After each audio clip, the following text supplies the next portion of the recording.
Hello student, इस video में हम करने वाले हैं कक्षा 9वीं प्रश्न बैंक गणित का संपूर्ण हल अध्याय 4। पाठ का नाम है यहाँ पर दो चरों वाले रैखिक समीकरण। हमें रैखिक समीकरण यहाँ पर सॉल्व करना है जिसमें दो चर रहेंगे, एक एक्स रहेगा और एक वाई रहेगा। इसमें कुल 4 अंक के प्रश्न आपको पूछे जाएंगे जिसमें से 2 तो ऑब्जेक्टिव रहेंगे और एक 2 अंक का प्रश्न रहेगा। इस प्रकार से कुल 4 अंक के प्रश्न इसमें से बनेंगे। देखिए यहाँ पर पहला प्रश्न पूछा है हमसे कि उचित विकल्प चुनकर लिखिए। पहला, y बराबर 3x प्लस 5 का कौन सा हल होगा? एक अद्वितीय हल है, केवल 2 हल हैं, अपरिमित रूप से अनेक हल हैं या कोई हल नहीं है। तो देखिए हम यहाँ x का जो भी मान लिखेंगे तो हमें y का कुछ ना कुछ मान प्राप्त होगा। जैसे मान लिया जाए हम यहाँ x में 0 लिखें तो हमें y का जो मान है वो 5 प्राप्त होगा। यदि x में हम 1 लिखें तो y का मान 8 प्राप्त होगा। यदि हम -1 लिखें तो y का मान हमें माइनस का 5 में से 2 घटाने पड़ेंगे, 3 घटाने पड़ेंगे तो हमें मिल जाएंगे यहाँ 2। इसलिए इसके जो है अपरिमित रूप से अनेक हल हो जाएंगे, जो ऑप्शन नंबर स में हमें दे रखा है। अगला देखिए, समीकरण x माइनस 2y बराबर 4 के लिए निम्न में से कौन सा एक हल है। यानी कि यहाँ पर जो मान दिए हुए हैं x और y के, वो हमें इस इक्वेशन में पुट करके देखना है कि इसके लिए ऑप्शन नंबर सही है और उसका हल 4 आ रहा है। तो यहाँ देखिए पहला अवयव जो होगा वो x का रहेगा और बाद वाला अवयव y का रहेगा। पहला देखिए x के जगह हम 4 लिख के देखें और y के जगह 0 लिख के देखें तो देखिए x के जगह 4 लिख के देखा और y की जगह 0 लिख के देखा तो 2 इंटू 0 किया तो 0 हो गया और 4 में से 0 गया तो 4 आ गया। देखिए फर्स्ट ऑप्शन इसका सही है। चाहे तो और ऑप्शन मिलान कर सकते हैं आप। x के जगह 0 लिखना है तो हट गया है 0, माइनस का 4 और 2 का इंटू करेंगे तो माइनस का 8 होगा। देखिए बराबर नहीं आ रहा है, ऑप्शन नहीं है। 4 और 2 लिख के देखें, 4 माइनस 4 करेंगे तो 0 हो गया, ये भी ऑप्शन नहीं आ रहा है यहाँ पर। उसके बाद ये रखें, यहाँ देखें तो 8 यहाँ रखा और माइनस का यहाँ भी 8 बन गया। देखिए 4 रखने पर तो ये 0 आ रहा है, तो ये ऑप्शन भी नहीं है, इसका ऑप्शन नंबर राइट है। अगला देखिए, समीकरण y बराबर a का आलेख एक सरल रेखा है। ये y बराबर a दे रखा है तो ये सरल रेखा जो है किस प्रकार से है कि यह y अक्ष के समांतर है या x अक्ष के समांतर है या x अक्ष के लंबवत है या उपयुक्त में से कोई नहीं है। इसको हम समझ लेते हैं इस प्रकार से कि ये तो x अक्ष और y अक्ष का आलेख होता है। हमें यहाँ पर y बराबर a दे रखा है, यानी कि y से जो मूल बिंदु है इसका उससे a दूरी दे रखी है। तो a दूरी y पर पॉजिटिव में दे रखी है, मतलब कि a यहाँ पर होगा कुछ इससे हम यहाँ लाइन ड्रॉ करते हैं तो इस प्रकार से लाइन बनती है।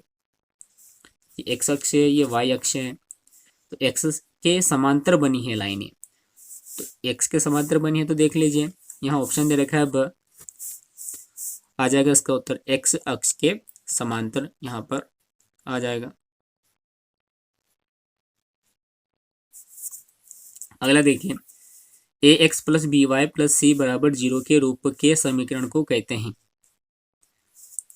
देखिए यहाँ पर 2 चर हैं और अध्याय का नाम भी यही है कि 2 चर वाला रैखिक समीकरण, तो वही उत्तर है। ऑप्शन पढ़ लीजिएगा यहाँ कि 2 चरों वाला रैखिक समीकरण, 2 चरों वाला द्विघात समीकरण, वर्ग समीकरण या उपयुक्त में से कोई नहीं। तो इसका ऑप्शन नंबर राइट है, 2 चरों वाला रैखिक समीकरण। अगले प्रश्नों की ओर बढ़ते हैं। प्रश्न पूछा हमसे कि रिक्त स्थानों की पूर्ति कीजिए। यहाँ पूछा है कि 2 चरों वाले रैखिक समीकरण का आलेख रिक्त स्थान होता है। तो हमेशा देखिए कि 2 चर वाले जो रैखिक समीकरण होता है उनका आलेख हमेशा सरल रेखा प्राप्त होती है। तो यहाँ हम लिखेंगे सरल रेखा। नेक्स्ट कि समीकरण x बराबर a का आलेख y अक्ष के खालिस्तान एक सरल रेखा होती है। तो x बराबर a जब होता है तो ये y अक्ष के हमेशा समांतर होता है। x बराबर 0 खालिस्तान का समीकरण है, यानी कि x का मान कहाँ पर 0 होता है तो ये y अक्ष पर 0 होता है। तो इसका उत्तर आ जाएगा y अक्ष, कि x बराबर 0 y अक्ष का समीकरण है। अब हमसे पूछा यहाँ प्रश्न नंबर 3 में कि सत्य असत्य लिखिए। पहला कि y बराबर 0 x अक्ष का समीकरण है। जी बिल्कुल, x बराबर 0 y अक्ष का है और y बराबर 0 x अक्ष का समीकरण होता है, तो यह सत्य है। y बराबर mx के प्रकार का समीकरण मूल बिंदु से होकर जाने वाले एक रेखा को निरूपित करता है। जी बिल्कुल निरूपित करता है, यह सत्य है। दो चरों वाले रैखिक समीकरण के आलेख पर स्थित कोई बिंदु रैखिक समीकरण का कोई हल नहीं होता। यह गलत दे रखा है, यह हल होता है, तो यह असत्य है। रैखिक समीकरण का प्रत्येक हल रैखिक समीकरण के आलेख पर स्थित एक बिंदु होता है। जी हाँ बिल्कुल, ये एक बिंदु होता है, तो ये यहाँ पर जो दिया गया कथन है वो बिल्कुल सत्य है। अगला प्रश्न हमसे पूछा है कि के किस मान के लिए x बराबर 2 y बराबर 1 समीकरण 2x प्लस 3y बराबर k का एक हल है। मतलब हम इस वाले इक्वेशन में x का मान 2 रखें और y का मान 1 रखें। तो देखिए जो समीकरण दी थी वो इस प्रकार से दी थी। हम लिखेंगे 2x प्लस 3y बराबर k।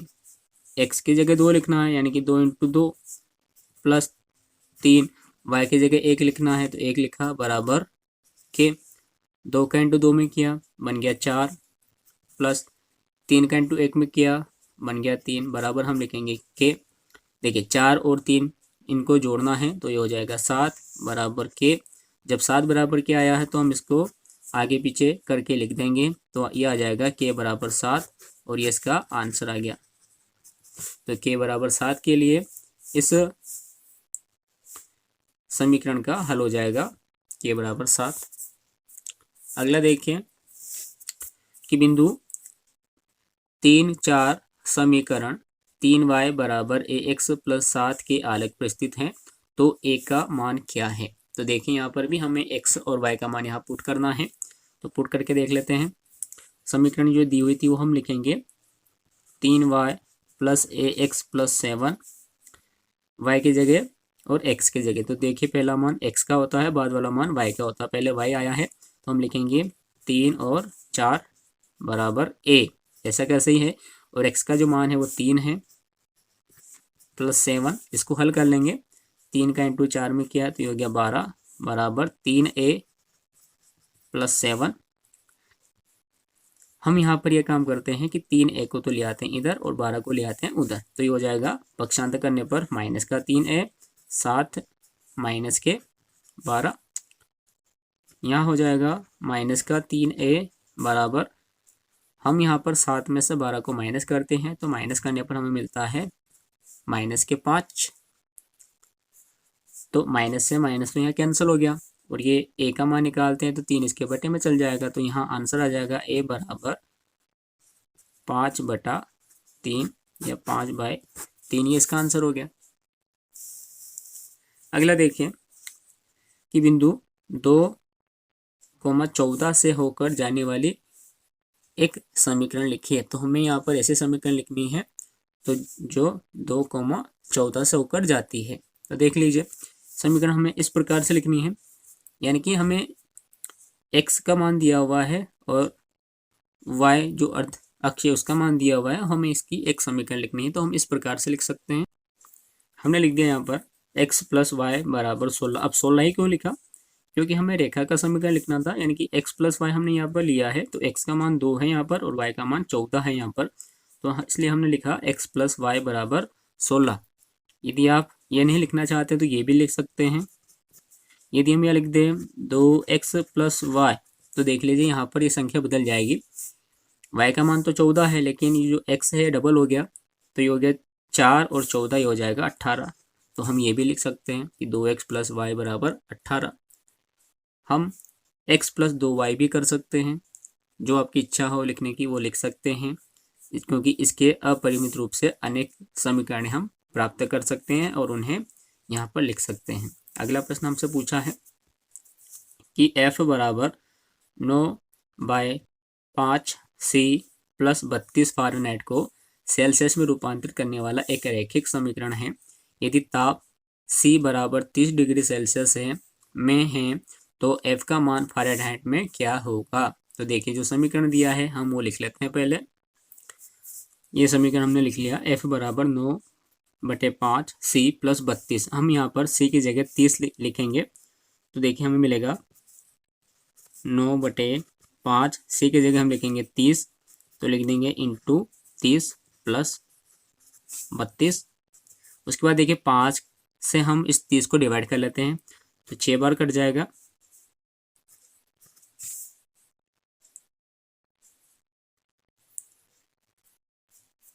उसके बाद 9 का हम 6 में इंटू कर लेते हैं, तो ये हो जाएंगे 54 प्लस 32। ऐसा कैसे ही हम फ़ारेनहाइट में वैल्यू निकाल रहे हैं। उसके बाद हम यहाँ पर एफ की वैल्यू निकाल लेते हैं। 54 और 32 को आपस में ऐड कर लेंगे, तो यहाँ आ जाएगा 86। तो यही आंसर है कि इसका मान फ़ारेनहाइट में कितना होगा, तो इसका मान होगा फ़ारेनहाइट में 86 डिग्री फ़ारेनहाइट। अगला सवाल है, समीकरण 2x + 1 बराबर x - 3 को हल कीजिए। देखिए इसको हल करना है, यानी कि हल करने का मतलब है हमें यहाँ पर x की वैल्यू निकालनी है। तो हम यहाँ लिख सकते हैं इसे 2x + 1 बराबर x - 3। हम यहाँ करेंगे पक्षांतरण, तो हम लिख देंगे पक्षांतर करने पर, पक्षांतर करना मतलब x वाली जो संख्या है उनको एक तरफ लाना है, और जो जिसमें x नहीं है वो संख्या उधर अलग करनी है। तो ये 2x तो ऐसा कैसे ही है, इस x को बराबर से इधर लेके आए हम। तो ध्यान रखें जब भी बराबर से संख्या इधर से उधर या उधर से इधर आती है तो उनके चिन्ह बदल जाते हैं। x प्लस का है, इधर आएगा तो ये x माइनस का हो जाएगा, बराबर माइनस के 3 यहीं पर थे, माइनस के 3 यहीं रहे, और यहाँ प्लस का 1 बराबर से इधर था, हम इसको उधर ले जा रहे हैं तो यहाँ पर इसका चिन्ह बदल जाएगा, तो ये हो जाएगा माइनस का 1। तो देखिए 2x में से हमने एक x को माइनस करा है, तो ये हो जाएगा x बराबर -3 और -1, दोनों की चिन्ह एक जैसे होने की वजह से ये आपस में जुड़ जाएगा, तो ये हो जाएगा 4, और इन दोनों का चिन्ह माइनस है, तो इसका आंसर आ जाएगा -4। अगला क्वेश्चन देखिए, एक नोटबुक की कीमत एक कलम की कीमत से 2 गुनी है। इस कथन को निरूपित करने वाले 2 चरों वाला रैखिक समीकरण लिखिए। हमें यहाँ पर इसका समीकरण बना के लिखना। तो देखिए जो दिया हुआ है हम उसको मान लेंगे कि माना कि एक नोटबुक की कीमत x रुपये है तथा एक कलम की कीमत y रुपये है। तो हमने मान लिया कि माना कि एक नोटबुक की कीमत x रुपये है तथा एक कलम की कीमत y रुपये है। अब प्रश्न में दे रखा था इस कथन को निरूपित करने वाले 2 चरों वाला रैखिक समीकरण लिखे। तो यहाँ देखिए कि एक नोटबुक की जो कीमत है वो कलम की कीमत से 2 गुनी है, यानी कि एक कलम की जो कीमत है वो नोटबुक की 2 गुनी है, तो यानी कि x बराबर ये हो जाएगा 2y, क्योंकि इसका दुगुना इसके बराबर है, तो x बराबर 2y। यहाँ से हम 2y को पक्षांतर करके इधर ले आते हैं, तो इसका जो चिन्ह है वो बदल जाएगा, तो चिन्ह बदलेगा तो ये हो जाएगा x - 2y। बराबर में कुछ संख्या नहीं बची, हम लिख देंगे बराबर में 0, और ये इसका समीकरण बन गया। अगला देखिए कि निम्नलिखित रैखिक समीकरणों को ax + by + c के रूप में व्यक्त कीजिए और प्रत्येक स्थिति में a, b और c के मान लिखिए। पहला जो सवाल है हम उसको कर लेते हैं। सवाल है यहाँ पर कि 2x + 3y बराबर 9.35, ये सवाल दे रखा है। हमें सबसे पहले इसको ax + by + c के रूप में लिखना है, बराबर 0 होना चाहिए, इसलिए हम इस 9.35 को इधर लेके आते हैं। आपकी जो नोटबुक है यानी कि आपकी जो एनसीईआरटी की बुक है वहाँ पर ये सवाल है, वहाँ पर दे रखा है 9.35 बार, तो यहाँ पर उसका कोई फर्क नहीं पड़ेगा। यदि बार दिया जाएगा तो हम यहाँ पर बार लिख देंगे, यदि नहीं है तो नहीं लिखेंगे। इसमें नहीं है तो इसको इधर लेके आते हैं पक्षांतर करके, तो देखिए ये आ जाएगा 2x + 3y माइनस का 9.35 और बराबर में लिखेंगे 0। तो ये तो हो गया इस रूप में। तो अब हम इसकी तुलना ax + by + c से करने पर, तो यहाँ देखिए x के साथ a है और यहाँ x के साथ 2 है, यानी कि x बराबर तो यहाँ आ गया 2। y के साथ b है, यहाँ y के साथ 3 है, तो यानी कि b के जगह आ गया यहाँ पर a की जगह 2 है, और बी की जगह यहाँ 3 है, सी यहाँ पर है और यहाँ पर माइनस का 9.35 है, तो ये हो जाएगा सी बराबर माइनस का 9.35 है ना, ये ए है यहाँ पर। अगला देखिए, यहाँ दे रखा है माइनस का 2x प्लस 3y बराबर 6। सबसे पहले इस 6 को इधर लेके आते हैं, तो हो जाएगा माइनस का 2x प्लस का 3y और माइनस का 6 बराबर 0। तो ये तो हो गया ax plus b y plus c बराबर 0 के रूप का।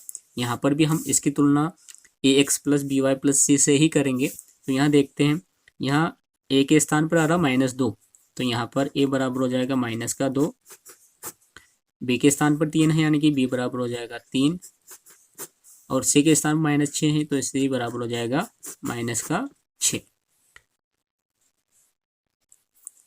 अगला सवाल दे रखा है इसमें कि x बराबर 3y। तो सबसे पहले हमें इसको पक्षांतर करके इधर लाना है, तो ये हो जाएगा x माइनस 3y बराबर 0। देखिए यहाँ तो केवल दो ही संख्या है, हमें तुलना करनी है ax plus b y plus c बराबर 0 से। तो इस कारण से a बराबर तो हो गया 1, x का गुणांक 1 है, b बराबर तो यानी कि y की वैल्यू यहाँ कितने दे रखी है, माइनस की 3 दे रखी है, तो b बराबर माइनस का 3 हो गया।